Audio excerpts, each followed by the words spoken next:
Welcome back to the Real World Podcast. My name is Matt Waters. I am the British half of this transatlantic duo that brings you their movie opinions on a sometimes weekly basis. The other half, the American half, the half that should probably feel more ashamed right now due to world politics. Mike Thomas, what's going on, buddy?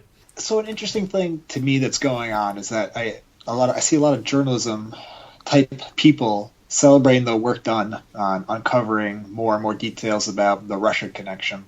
I just kind of feel like, and I see some response, some analysis being like, Trump administration in disarray, things like that. And I just want to be like, why are you judging this man by the rules of a normal administration? This is a fascist dictator trying to take over, whether he knows it or not. President reaching to be a king. So yeah, this is the Real World, your one-stop shop for all political hot takes. But we're going to do movies.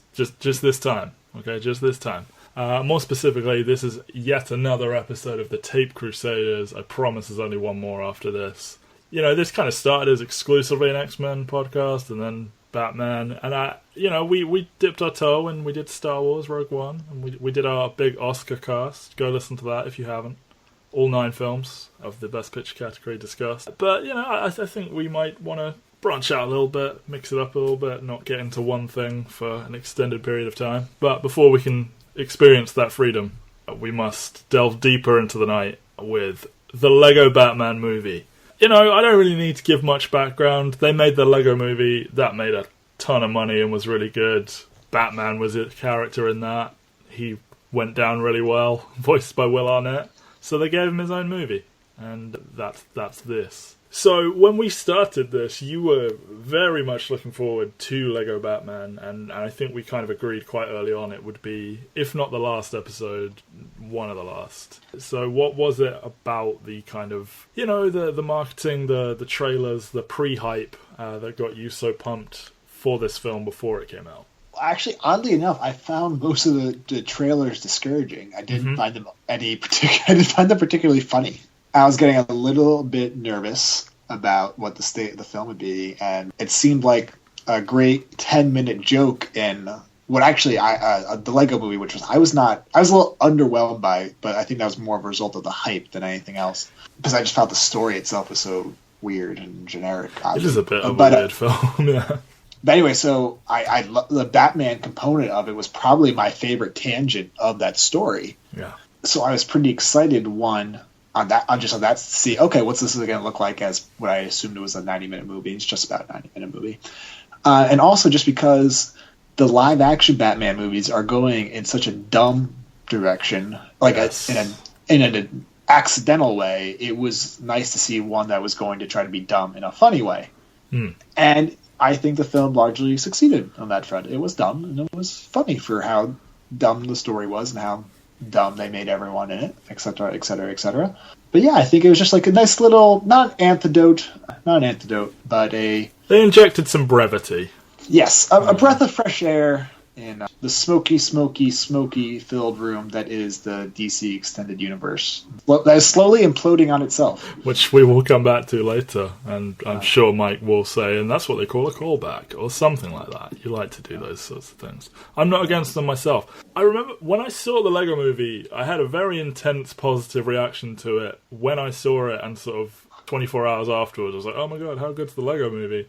And then when I saw it again and I sort of had time to decompress, I was like, I don't know if I actually like this that much, but weird. It was joyous when I watched it. And I think similar to you, just the idea of, after all these plodding, somber Batman films, to do something a little bit more silly and not so self-serious appealed to me. I think it appeals to a lot of people. Certainly, I know, as I've said, a fair few people that don't really love Batman, but the idea of, what if it's kind of tongue-in-cheek and making fun of itself? It's like, yeah, I'll go see that. I don't know if we want to just get into this straight away, but for me, the strongest parts of the film are where they are just lightheartedly poking fun at Batman. Not that they don't treat it with reverence, because there's a great deal of stuff in there that's very niche, and it's clear that there are some big Batman fans writing this. Yes. But the stuff where they just sort of let the franchise as a whole have it were my absolute favourite parts.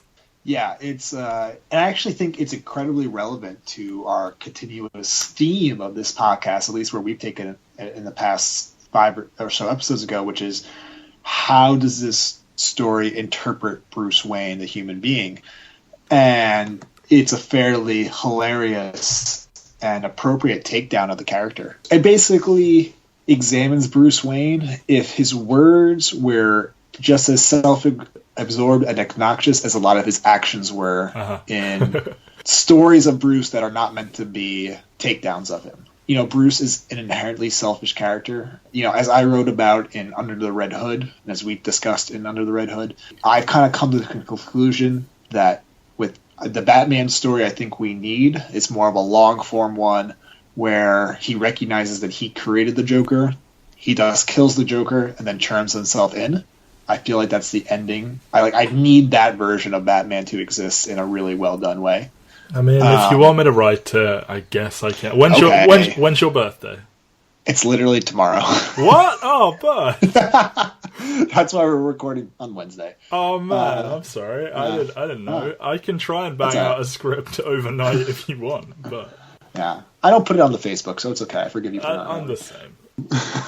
Unscripted, ladies and gentlemen. But and I think, like, to me, that's like where I would really like to see this character taken in a really ambitious story with a big budget, as you said, whether that's a series of movies, a HBO show, whatever the fuck it is. Like, that to me, Bruce Wayne story ends when Bruce Wayne recognizes that he became part of the problem, even if his methods were somehow justified in the beginning.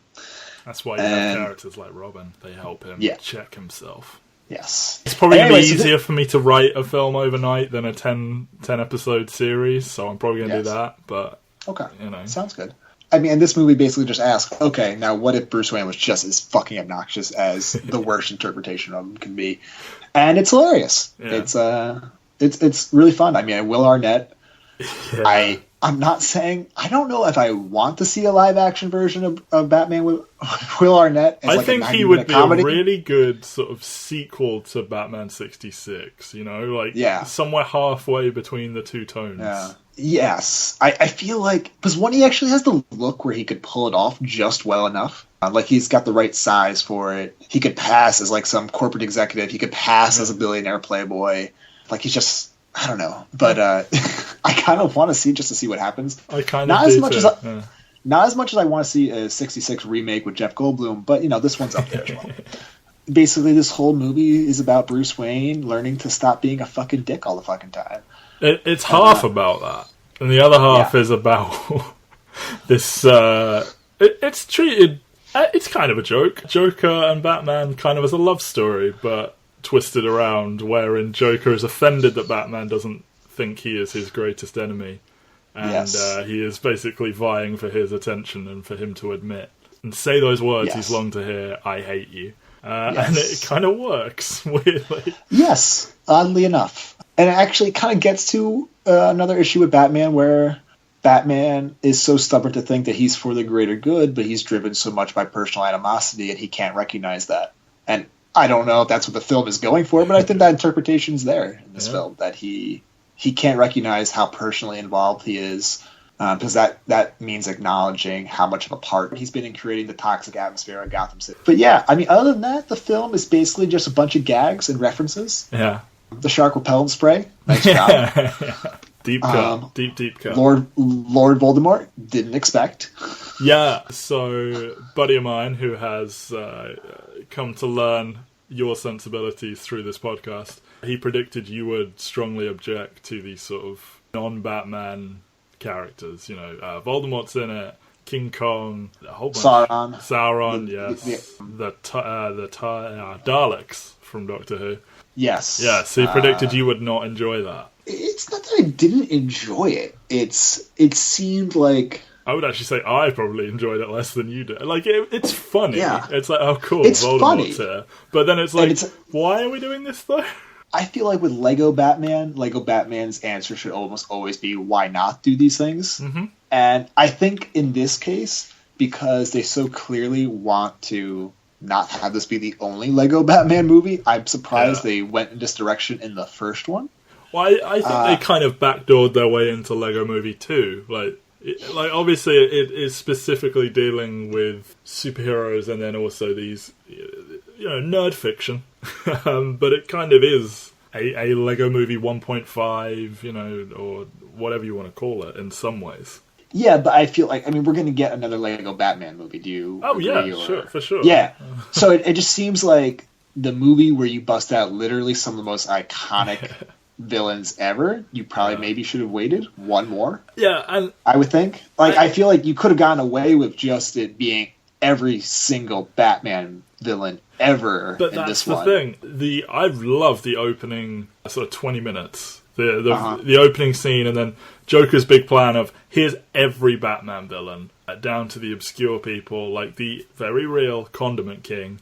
Everyone. Every single imaginable Batman villain, and Batman takes all of them out while playing this awesome song he wrote, or whatever. And I actually really, really love that scene, but it then also is like, well, now who does he fight? And then it sets up who he fights, which is everyone, literally. Everyone.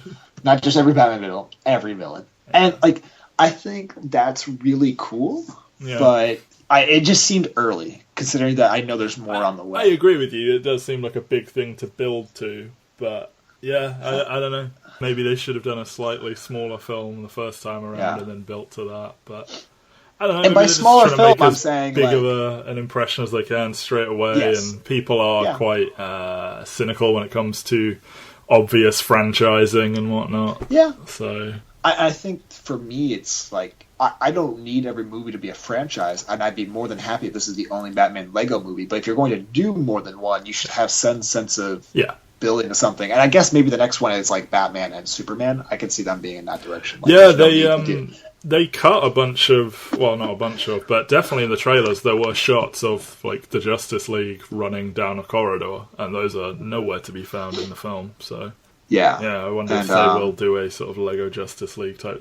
Now Batman has matured. He's opened himself up. Let's see him be a team player, and it'll probably be some sort of Lego Justice League type deal. Yeah, and that could be good. If that's the direction, then I guess I'd probably rescind that complaint almost entirely. But this is fun.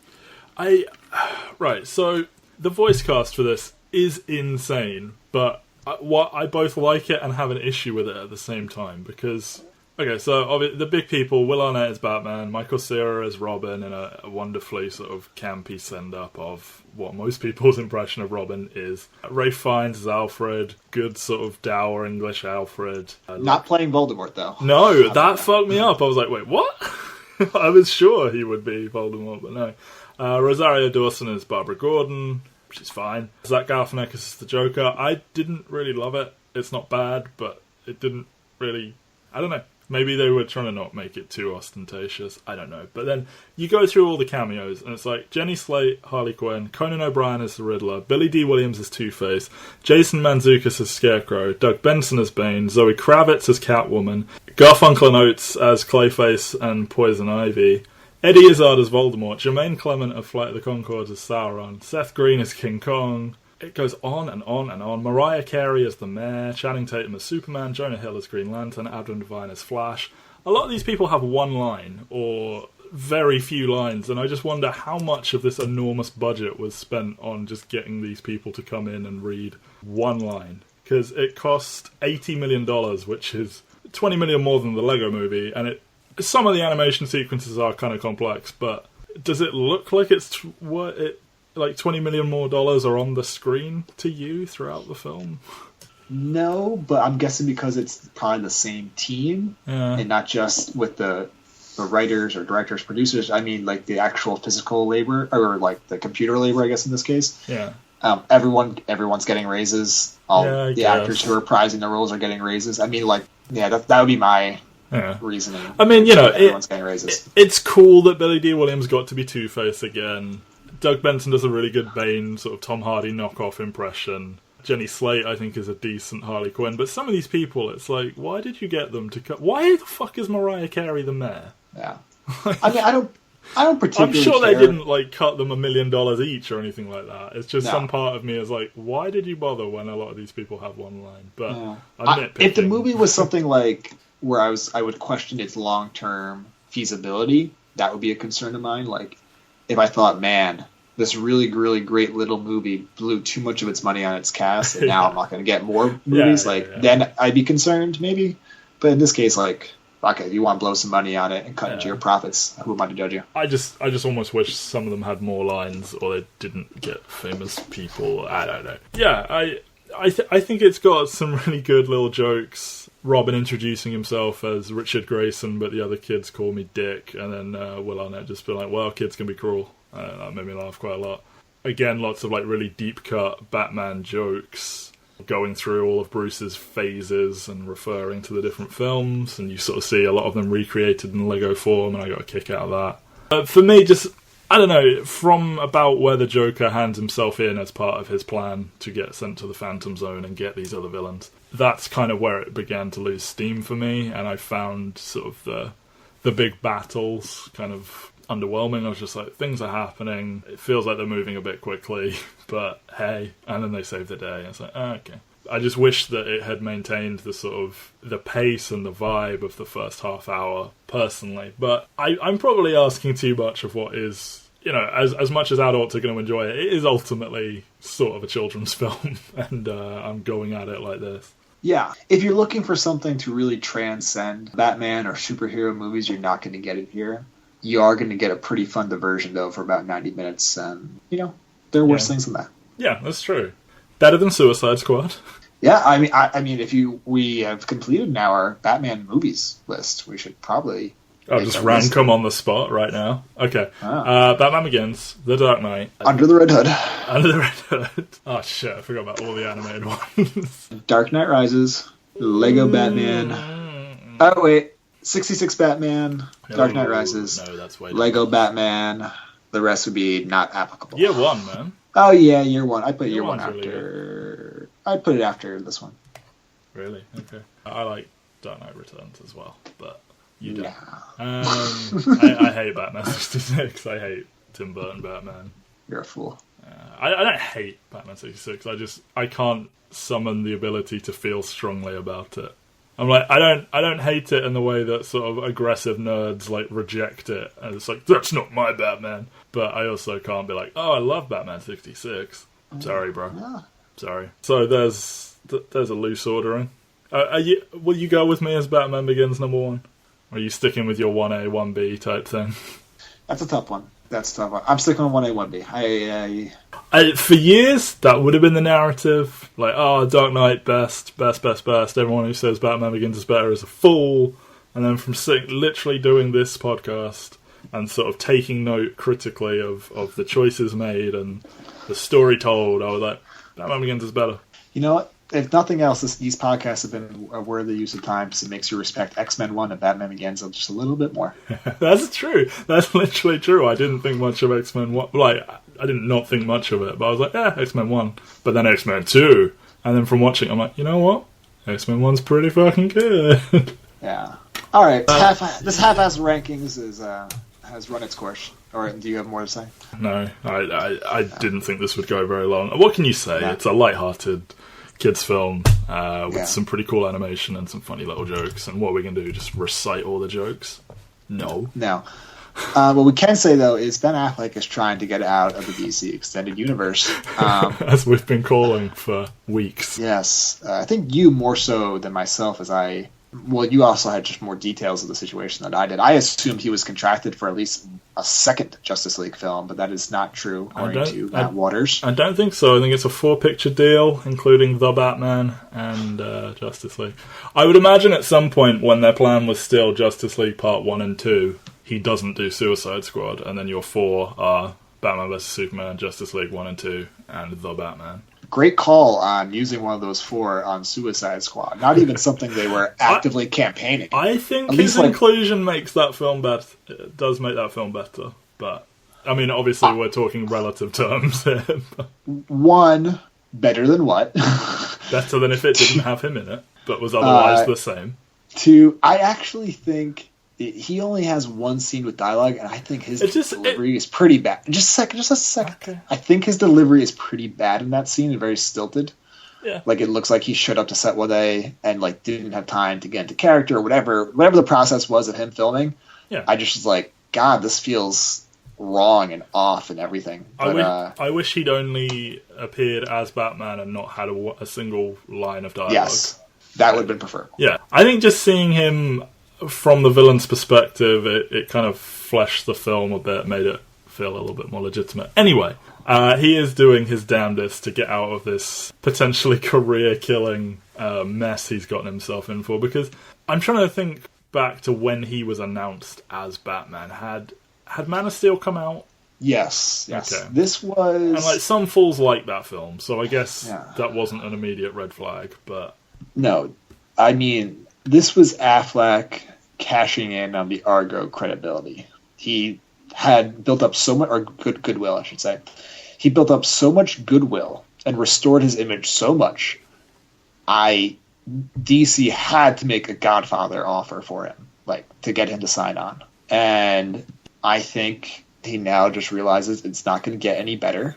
I'm guessing this means Justice League is certainly... Well, I expect Justice League to be better than Man of Steel and Batman vs. Superman, and actually better than Suicide Squad. I don't expect it to necessarily be good. I don't expect it to necessarily be a movie that restores faith in DC. And if I had to just completely speculate, I'd guess that experience and the experience of the constant badgering of him about when the Batman movie is going to come out. Yeah, he's been sad. It's just been soured him on this whole experience, and between that and the absolute god-awful reviews Batman versus Superman got. Yeah. And the whole sad Ben Affleck meme of him in the interviews just looking really depressed while they're talking about the reaction. What's his new meh film, Live by Night, Live by Night? Live by Night? Yeah. I mean, I think what he said is that, like, that was something he slaved over for 2 years and no one gave a shit, but they're constantly like, when's the Batman coming? Have you written the Batman yet? And that, like, actually annoyed him, so... Yeah, and I can understand that for sure. Absolutely, but I think to an extent you kind of have to know what you're signing up for when you do superhero films. Like, this isn't news. Like, everyone knows that Samuel L. Jackson had, like, this 11-picture deal, and he's kind of annoyed in some ways about it. And, you know, you hear these kind of horror stories, like, is it Natalie Portman in Thor? She seemed to not want in anymore, and they were like, okay, whatever. So, you know, you do hear these things, and I think he was actually warned when he signed up. It's like, I think someone told him, like, don't look at the internet for a while, etc., etc. So, I don't know, while I absolutely sympathise with this position he's in to an extent, I do think if this is shocking him, he didn't do his research, kind of. No, and... I think part of this, that would be... I think if, let's say, Batman vs. Superman is great, Suicide Squad is great, everything is coming off roses for DC... Oh, he stays, absolutely. Well, yes, but what I think people are less anxious to hear from him and hear updates from him. Potentially. Yeah, because so much pressure is on him to save it. Yeah, yes. That's what I was getting at, is that people have... I think people came out of Batman vs. Superman... like me, hoping, like, is there anything good here? Is there, like, because this is, on the whole, a creative failure. And while you obviously think there are way more good things than I do, I think a lot of fans of Batman were like, is there anything here worth salvaging? And I think people really latched onto the narrative that took hold, which was, hey, Ben Affleck wasn't that bad as Batman. Yeah. And I agree he wasn't bad as Batman. I don't think anything about what he did was particularly notable or laudable, but I think people really latched onto that and are kind of using him as... You'll save us. Yes, and it's kind of probably not the most pleasant experience, and that was probably a completely unexpected component of participating in this whole thing. I mean, the stories ran a few months ago that he was potentially not going to direct it anymore, and then he did the damage control. I was like, no, I'm working on it, don't worry. And then they confirm, yes, he is stepping away from directing. He will still produce, he will still star, and now the rumours are going around that he's doing everything he can to no longer star. Yeah. That'll be an interesting one, because, I mean, I'm sure plenty of big stars have attempted to get out of big contracts. And, I mean, Natalie Portman must have, or they just agreed to not use her anymore, or not fought that hard for her, but... I think the latest line I've heard is that she's potentially will come back at some point. Okay.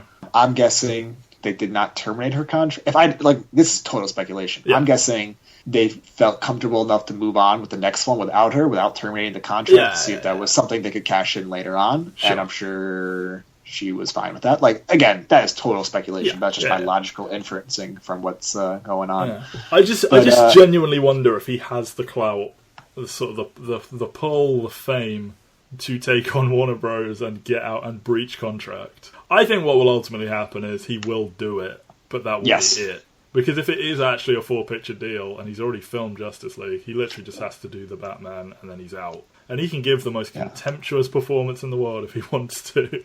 I mean, it's not ideal. It's not ideal. It's definitely not. It's not ideal. Again, this is all rumours still. Like, he is, as of now, still signed up to be in it. I can never say his name. Manganiello?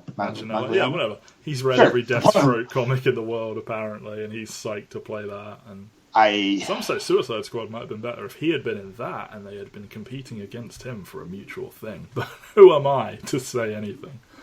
I know, we must have some CGI alien thing. Yes, a hole in the sky. I don't think... I think with each passing week, maybe each passing month, if we want to be more generous, there is less and less reason to be optimistic about DC Extended Universe, and there's more and more reason to simply cut bait. Like, if he drops, like... And even if he doesn't, like, you said this, so if you were going to again, I'm sorry, I'm stealing it. I was just about to, but you take it. You take it. Oh, buddy, but it's your birthday. It's not my birthday yet. It's my birthday eve. You got this. Yeah, the story, when Justice League comes out, all of the press will be hounding him about will Affleck drop out. Every article will be like, as Justice League is about to come out, speculation runs rampant that Affleck is dropping out, etc., etc. And if Justice League has any hope of doing big numbers, hashtag numbers, it's going to be dampened a bit by that. And then if he is on the fence, that's probably going to piss him off even more. So it's quite a situation, and Warner Bros. Sort of marketing and PR have got quite a task on their hands. Yeah, I mean, there's no question that dominates the narrative of that film, and it kind of makes that film dead in the water, or dead on arrival, I should say. Yeah, it's time to cut bait. I really have no investment at the moment. I'm not sure what they could do to make me invest again. Yeah. And as we talked about in our preview for 2017 comic book films, Wonder Woman being good doesn't even come close to righting the ship because it's a prequel to everything going on in the DC Extended Universe. It'd be like... It's their Captain America First Avenger. Yeah. Some might say the best film of Phase 1 of Marvel. Some would say that's a backhanded compliment, even if true. Big question marks around... I literally don't know what they do. Like, I think they just bully on ahead with it anyway. Oh, 100%. Which is dumb, 100%. But they should fucking just say, okay. I think Aquaman is like the closest of these to actually existing as a film. Like, they've got a cast, and Jason Momoa seems enthusiastic. Flash seems like completely fucked. Green Lantern is fucked. The Rock is playing Black Adam in his own film. Black Adam's a villain of Shazam, who is a character I don't really like. He's a Superman knockoff.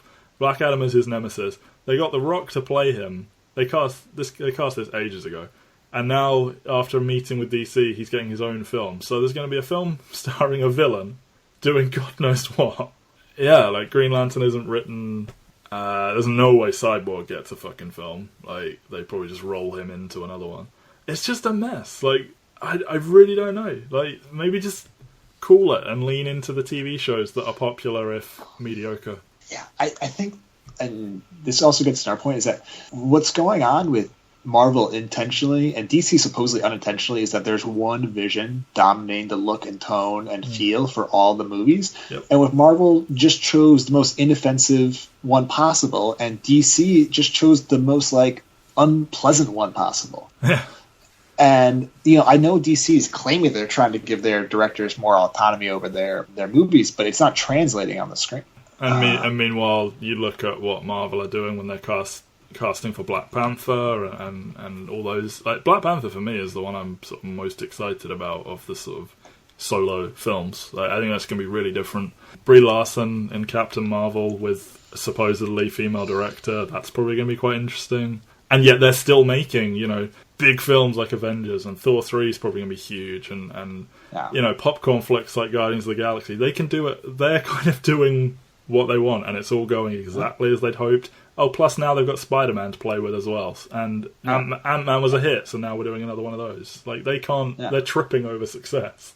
DC are fucked. And I think, like, literally the day that Affleck story broke, it was either a day or two after Marvel they've released a video that's like, they've started production on Avengers 3, and like, here's everyone. It's like, this could not have been a better parallel. Yeah, and guess what, Warner Bros? Mel Gibson coming in to direct Suicide Squad 2, not the solution to your problems. No.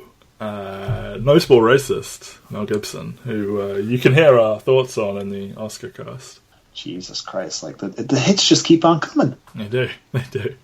Speaking of hits and things that are coming, phrasing.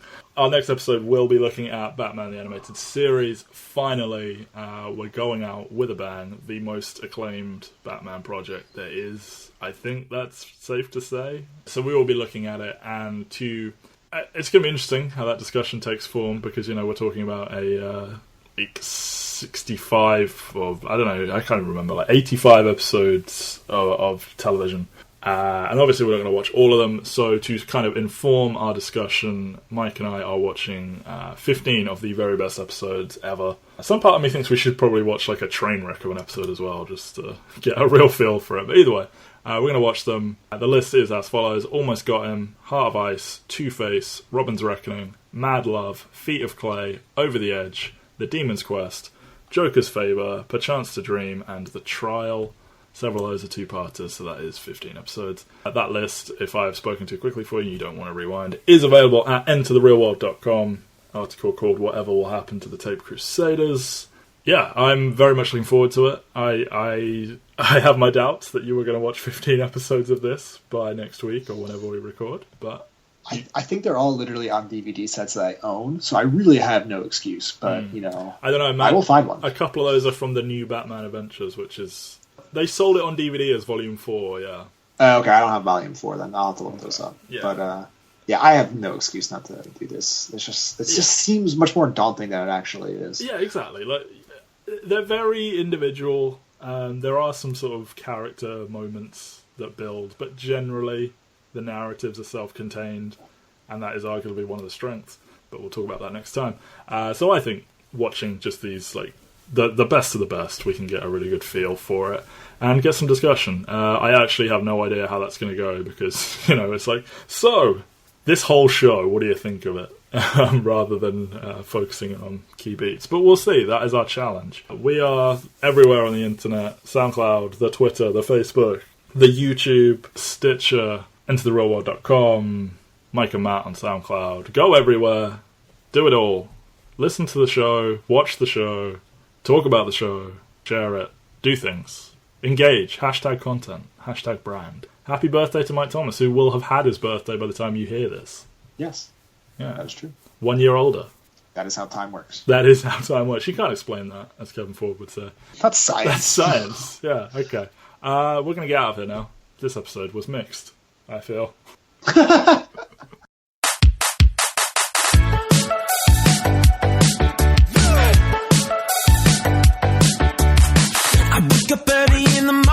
I'm texting you. Hey Robin, it's 7:30. Well, it's okay, I'm ready to fight crime. You're the dark knight. I'll be sleeping back.